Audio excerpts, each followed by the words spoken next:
اور مدینے والے سمجھ لیتے تھے کہ گھر میں کام کرتے کرتے کسی سیدزادی کے سر کا کوئی بال ننگا ہو گیا. ان شہزادیوں کا اتنا وقار. پر امام علی مقام نے فرمایا بیٹیوں کی فکر بعد میں, رسول اللہ کا دین پہلے. پہلے رسول اللہ کا دین.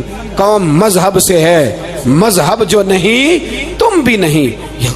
یاد رکھ میرے بھائی, امام علی مقام رضی اللہ تعالیٰ عنہ نے میدان میں نکل کر پہلے مذہب کی بات کی.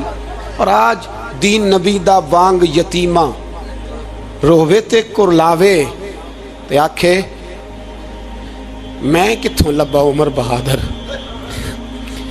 میں کتھوں لبا عمر بہادر جیڑا مینوں سینے لاوے. معصوم بچے, معصوم. آج تک کدھر ہے تمہارا اقوام متحدہ؟ بلاؤ نا اسے. بھیک مانگتے پھرتے ہو, کافروں سے بھیک مانگتے ہو. بچہ شام کو گھر نہ آئے تو ماں دروازے پہ نظر لگا کہتی بیٹے ٹائم پہ آ جایا کر, مجھے نیند نہیں آتی. وقت پہ. برما کی اس ماں سے بھی جا کے پوچھو جس کا بچہ پلٹ کے آئے کوئی نہیں, آیا ہی نہیں, اس سے بھی پوچھو.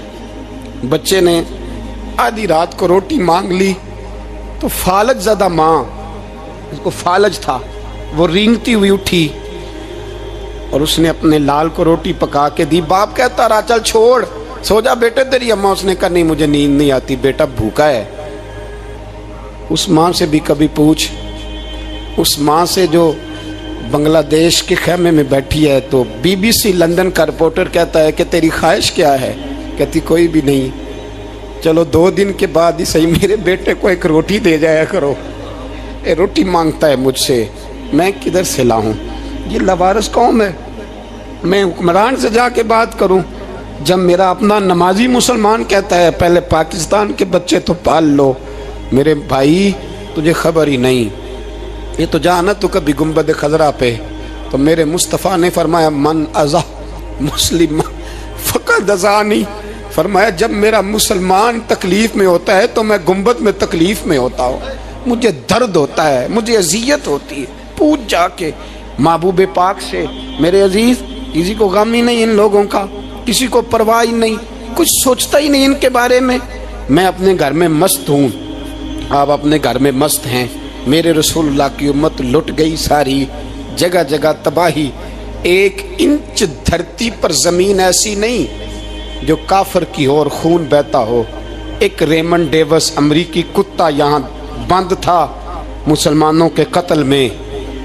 انہیں اپنی قوم کی اتنی فکر تھی وہ راتوں رات چھڑا کے لے گئے.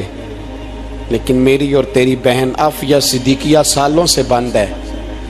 تڑپ کے پوچھا ہے مسلمانوں نے کہ اس کی غلطی تو بتاؤ, اس کا قصور نہیں پر وہ بند ہے.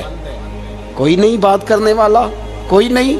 مسجد جانے, جمعہ تو پڑھانا ہے, اس میں غرض نہیں درد ہے کہ نہیں کہ اس میں تو اتنا پتہ ہے 1 گھنٹے تقریر ہے کرنی ہے. پیر صاحب صبح سے شام تک تعویذ لکھتے, سیاستدان صبح سے شام تک جنازہ بھی تب پڑتا ہے کہ مجھے ووٹ ملیں گے. تاجر کہتا ہے بس دکان چلنی چاہیے, مر جائے میری طرف سے ساری دنیا. بس کرو, اس خول سے باہر نکلو. اے نوجوان مسلم, کبھی یہ تدبر بھی کیا تو نے وہ کون سا گردوں ہے جس کا ہے تو ایک ٹوٹا ہوا تارا؟ تو نے سوچا ہی نہیں کبھی, تجھے کبھی خبر ہی نہیں ہوئی کہ یہ کس قدر بڑا کام تھا؟ میرے رسول پاک صلی اللہ علیہ وسلم کے غلاموں جاگو. میں دعائی دیتا پھرتا ہوں, میں کہتا ہوں جٹ بن کے بڑا جی لیا, بٹ رائیں انصاری بن کے بڑا جیا. بس کر دو, بس کر دو. اب مسلمان بن کے جینا سیکھو. اب اپنی پہچان رسول اللہ کی غلامی بناؤ. اب کہو پہلے دین باقی ہر چیز بعد میں. بس کرو, بہت ہو چکا ہمارے ساتھ, اب تھوڑا جاگو. میں بہت ساری باتیں دل میں لے کے آیا تھا جو آپ سے کرنی تھی, پر یہ لفظ ہیں کہ ٹوٹتے ہی جا رہے ہیں. بات ہے کہ سمت کا تعین ہی نہیں ہو پا رہا. میرے بھائی میں تو کبھی کبھی سوچتا ہوں لگتا ہے رب بھی ناراض ہو گیا ہے اور ہمیں منانے کا طریقہ بھی بھول گیا ہے. نہ ہماری مسجدوں میں تہجد پڑھی جاتی ہے, نہ کسی کو نماز توبہ یاد رہی, نہ کوئی استسقاء والا ہے, کوئی نہیں. جو پیر صاحب کے پاس جا کے بیٹھتا ہے تھپکی دیتے ہیں, کہتے ہیں جا تیرا کام ہو جائے گا موج کر. کبھی نہیں کو کہتا توبہ بھی کر, استغفار بھی پڑھ, یہ داڑھی پوری کر, دین رسول اللہ کا اس کی طرف تو توجہ کر. کوئی تبلیغ ہی نہیں کرتا.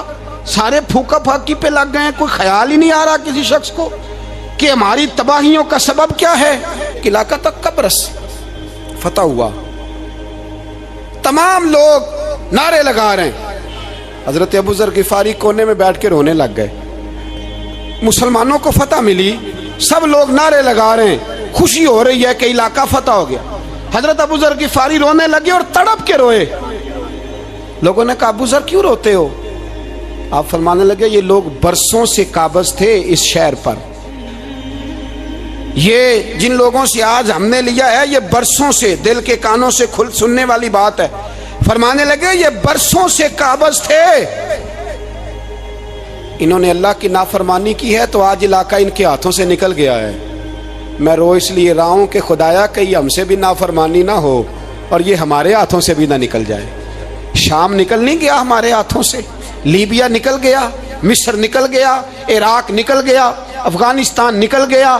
اور اگر دیکھو تو بالواسطہ بلا واسطہ ہر جگہ کافر کا ڈیرا. وہ رو رہے ہیں، کہتے ہیں جب قوم اللہ کی نافرمانی کرتی ہے تو علاقے نکل جاتے.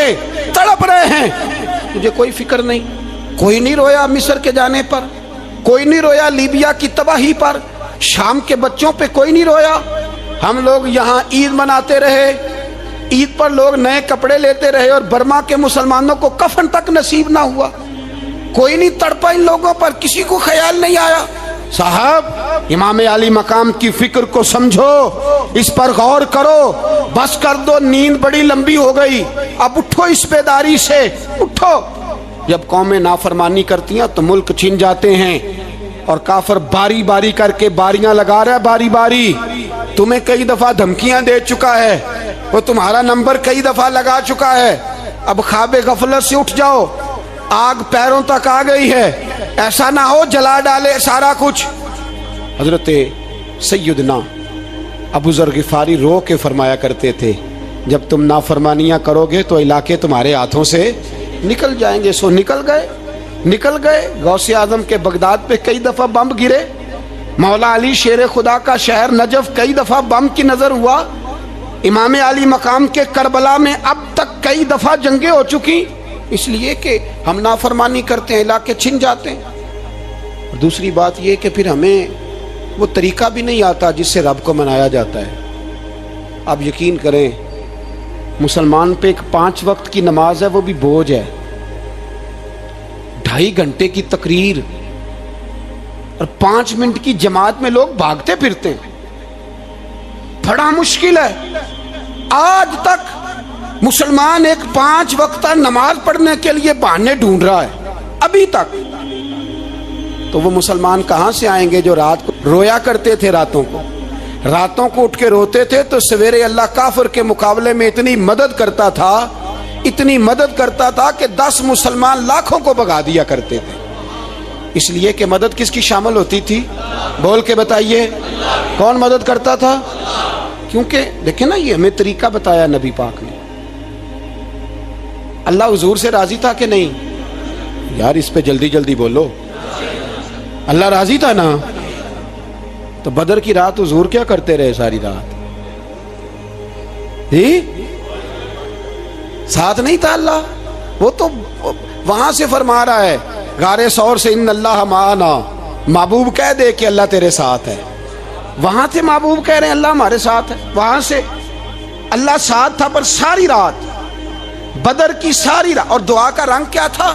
حضرت ابوبکر صدیق فرماتے ہیں حضور نے ہاتھ اٹھائے، اللہ یہ میرے 313 ہیں، میں کل کمائی لے کے آ گیا ہوں. اے اللہ میری کل کمائی ہے، اگر یہ ہلاک ہو گئے تو قیامت تک کون تیری عبادت کرے گا؟ اے اللہ مدد فرما. اور حضور مناتے ہیں رب کو، کہتے ہیں یا اللہ تو نے وعدہ نہیں کیا تھا تو مدد کرے گا، یا اللہ تیرا وعدہ نہیں تھا تو کامیابی دے گا، یا اللہ تو نے ساری رات مناتے گزر گئی، ساری رات. صبح کا اجالا چمکا تو حضرت ابو بکر فرماتے اتنا لمبا سجدہ کیا، حضور سجدے میں تھے، میں دیکھتے دیکھتے تھک گیا، میں سجدے کی حالت میں ہی حضور پر لیٹ گیا، لپٹ گیا. میں نے کہا محبوبہ سر اٹھائیں، وہ دیکھیں اللہ نے مدد نازل فرما بھی دی ہے. اٹھائیے سر. حضور نے اللہ کو منایا، نبی پاک منایا کرتے تھے. ہم اب سجدوں میں بھی نہیں جاتے، اتنی سو گئی امت، سجدوں تقریروں سے انقلاب لانا چاہتے ہیں. ہم خالی نعروں سے انقلاب برپا کرنا چاہتے ہیں؟ لوگ جب روتے تھے، بوڑھے لوگ سجدوں میں، اور عالم فاضل صوفی کی تو کیا بات ہے نا، وہ تو اللہ کے نمائندے ہیں کہ جس کے صرف سفید بال ہو جائیں، میرے نبی پاک علیہ السلام نے فرمایا رب تو ان کی بڑی عزت کرتا ہے، ان کی بڑی۔ اور میرے نبی پاک نے فرمایا گناہگار مومن بھی جب دعا کے لیے ہاتھ اٹھاتا ہے تو اللہ فرماتا ہے فرشتو اسے خالی نہ لوٹانا، مجھے شرم آتی ہے اسے خالی۔ پر تو اٹھاتا ہی نہیں، تو اسے مناتا ہی نہیں، تو کبھی لپٹا ہی نہیں، تو نے کبھی کہا ہی نہیں کہ یا اللہ آ میں تجھے لے جاؤں حضرت سعد بن ابی وقاص کے پاس۔ قادسیہ کی جنگ ہو رہی تھی، کافر بلا رہا تھا آؤ اگر کوئی ہے تو آؤ، آؤ مقابلے میں۔ حضرت سعد بن ابی وقاص نے گھوڑے دوڑا دیے، دشت تو دشت ہیں صحرا بھی نہ چھوڑے ہم نے، بحر ظلمات میں دوڑا دیے گھوڑے ہم نے۔ حضرت سعد بن ابی وقاص نے گھوڑے دوڑائے، آگے دریا آ گیا، کوئی پل نہیں، کوئی شے نہیں، اسلام کی عزت کا سوال ہے۔ حضرت سعد بن ابی وقاص نے ہاتھ اٹھائے اور کہا اے اللہ اگر تو موسیٰ کی نافرمان قوم کو رستہ دے سکتا ہے تو تو ہمارے دلوں کو جانتا ہے، ہم تو اپنے رسول کے فرما بردار غلام ہیں۔ آنا مہربانی کر کی اگر تو نے دل مسلم کی دل جوئی نہیں تو ہمیں تانا دیں گے بت کے مسلم کا خدا کوئی نہیں۔ کہا اے اللہ مہربانی فرما اگر تو حضرت وَإِذْ فَرَقْنَا بِكُمُ الْبَحْرَ فَأَنْجَيْنَاكُمْ وَأَغْرَقْنَا آلَ فِرْعَوْنَ، اگر تو حضرت موسیٰ کی قوم کے لیے دریا پھاڑ سکتا ہے تو ہم تو نبی پاک کے غلام ہیں۔ صحابہ کہتے ہیں جناب سعد نے دعا مانگی تو دریا نے رستہ عطا فرما دیا۔ یار تو دعا بھی نہیں مانگتا؟ حضور نے فرمایا دعا صلاح المومن، دعا مومن کا ہتھیار ہے، تو نے یہ بھی چھوڑ دیا ہے۔ اب تو باتیں کر کے تبصرے کر کے ٹی وی دیکھ کے اپنی رائے قائم کر کے کمنٹس کر کے سو جاتا ہے، یہ بھی سوتا خشک ہو گیا، تو دعا تک نہیں مانگتا۔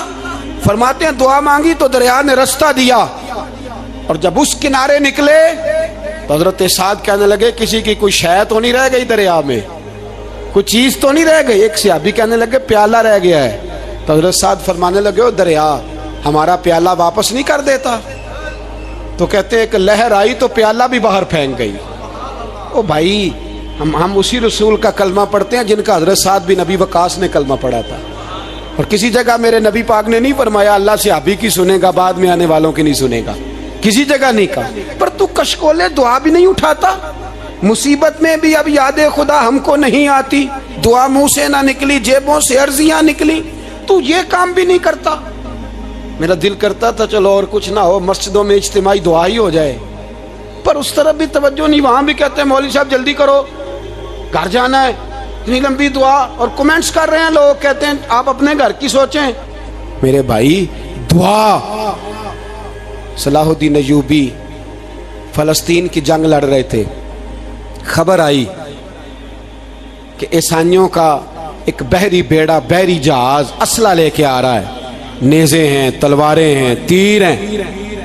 صلاح الدین ایک بزرگ تھے، ان سے ملے تو کہنے لگے بابا جی آپ بھی دعا کرو۔ میں بھی دعا کرتا ہوں، مسلمانوں کے پاس پہلے اسلحہ نہیں، عیسائیوں نے اور منگا لیا ہے، کہیں ایسا نہ ہو مسلمانوں کے خلاف اتنا اسلحہ استعمال ہو۔ یہ بات کہی، بابا جی کو دعا کا کہا، خود مسجد اقصیٰ میں ساری رات روتے رہے صلاح الدین، ساری رات۔ ہمارا حکمران جسے ربنا آتنا فی الدنیا پوری نہیں پڑھنی آتی، اور اب تو ایسے پیر آ گئے ہیں میدان میں جو سورہ فاتحہ سیدھی نہیں سنا سکتے الا ماشاءاللہ۔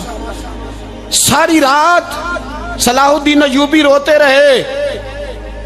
وہ بزرگ کہتے ہیں میں بھی کونے میں تھا، پر جس درد سے اس نے دعا مانگی میں نہیں مانگ سکا۔